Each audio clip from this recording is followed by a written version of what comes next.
Hello and welcome to another folding tutorial brought to you by Popapology.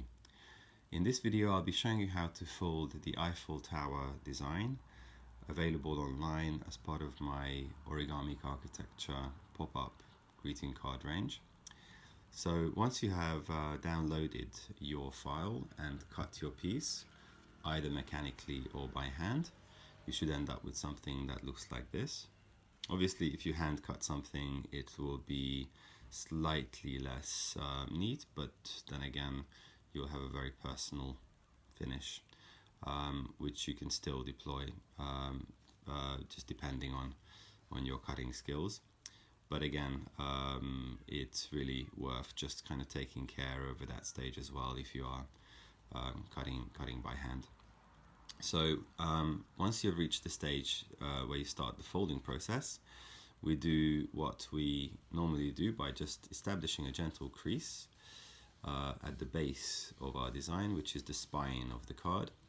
And you can just use your thumbs to press down whilst holding in kind of V-shaped formation the back plane of your piece and the bottom plane together.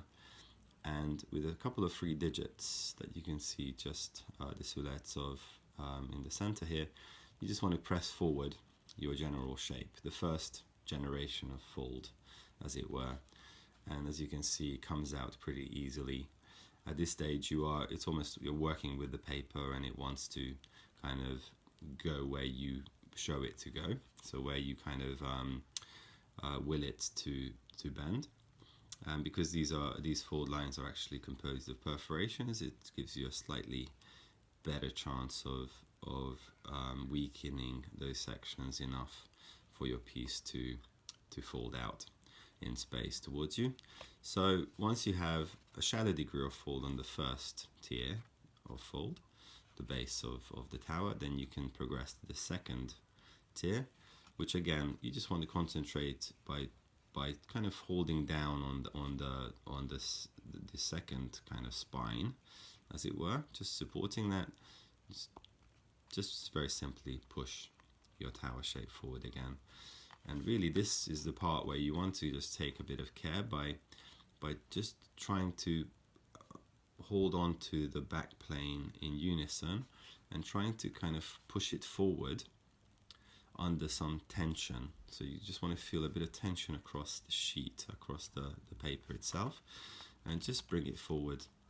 And after a while you will see it will actually just want to collapse in the right way, but make sure that the pressure is evenly applied all across the back, and indeed you can just fold it forward.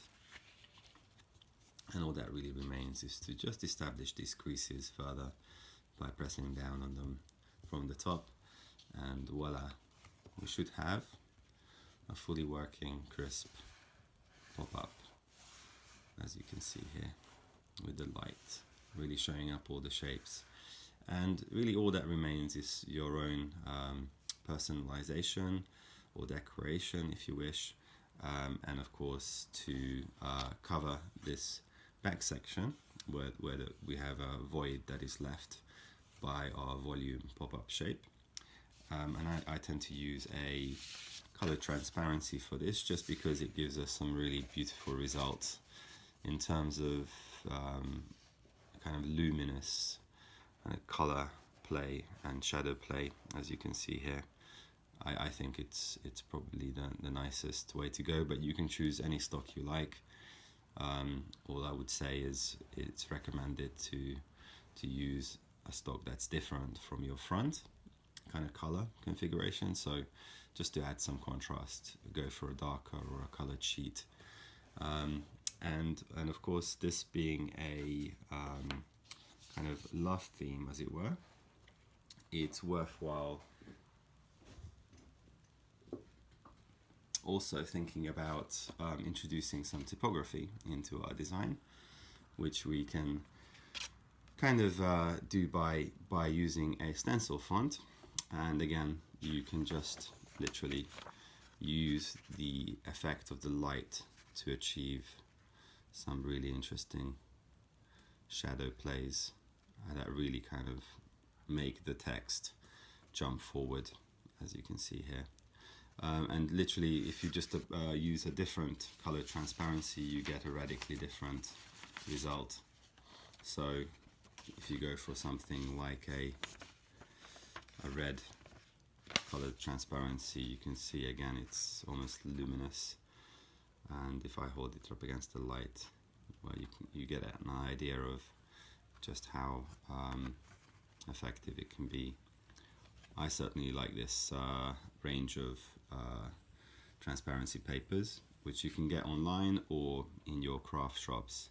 Just do get some advice from your paper suppliers.